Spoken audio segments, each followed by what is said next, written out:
መጽሐፈ ዜና አካል ምዕራፍ 21 ኢዮሳፍጥም ከአባቶቹ ጋር አንቀላፋ፣ በዳዊትም ከተማ ከአባቶቹ ጋር ተቀበረ። ልጁም ኢዮራም በእርሱ ፋንታ ነገሰ።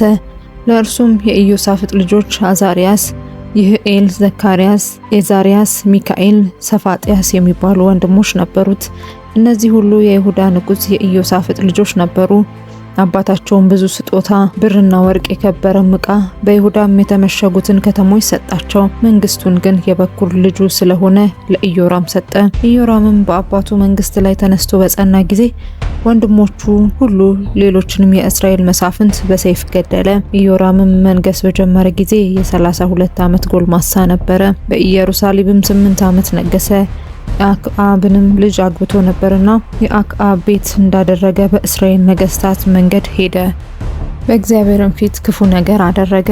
ነገር ግን ከዳዊት ጋር ስላደረገው ቃል ኪዳን ለእርሱና ለልጆቹም በዘመናት ሁሉ መብራት ይሰጠው ዘንድ ስለሰጠው ተስፋ እግዚአብሔር የዳዊትን ቤት ያጠፋ ዘንድ አልወደደም። በእርሱም ዘመን ኤዶምያስ በይሁዳ ላይ አመፀ፣ ለራሱም ንጉስ አነገሰ።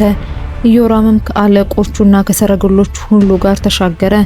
በሌሊትም ተነስቶ እርሱንና የሰረገሎቹን አለቆች ከበው የነበሩትን የኤዶምያስን ሰዎች መታ። ኤዶምያስ ግን በይሁዳ ላይ እስከዛሬ ድረስ አመፀ። በዚያም ዘመን ልብና ደግሞ በእርሱ ላይ አመፀ፣ የአባቶቹን አምላክ እግዚአብሔርን ትቶ ነበርና። ዳግምም በይሁዳ ተራሮች ላይ መስገጃዎችን ሰራ። በኢየሩሳሌምም የተቀመጡትን እንዲያመነዝሩ አደረጋቸው።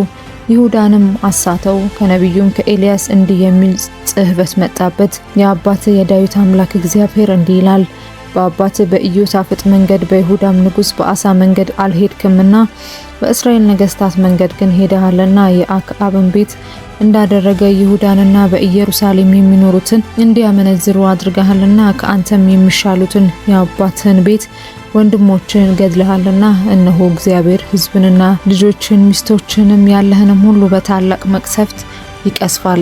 አንተም ከደዌው ጽናት የተነሳ አንጀት በየዕለቱ እስኪወጣ ድረስ በክፉ የአንጀት ደዌ ትታመማለህ። እግዚአብሔርም የፍልስጤማውያንንና በኢትዮጵያ አጠገብ የሚኖሩትን የአረባውያንን መንፈስ በኢዮራም ላይ አስነሳ። ወደ ይሁዳም ወጡ፣ አፈረሷትም። የንጉሱንም ቤት ዕቃ ሁሉ፣ ወንዶች ልጆቹንም ሴቶች ልጆቹንም ማረኩ። ከታናሹም ልጅ ከአካዚያስ በቀር ልጅ አልቀረለትም።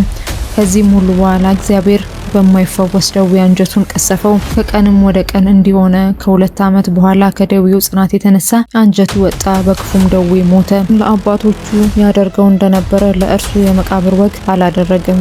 መንገስ በጀመረ ጊዜ የ32 ዓመት ጎልማሳ ነበር። በኢየሩሳሌም 8 ዓመት ነገሰ። ማንም ሳያዝንለት ሄደ። በዳዊት ከተማ እንጂ በነገስታት መቃብር አልቀበሩትም።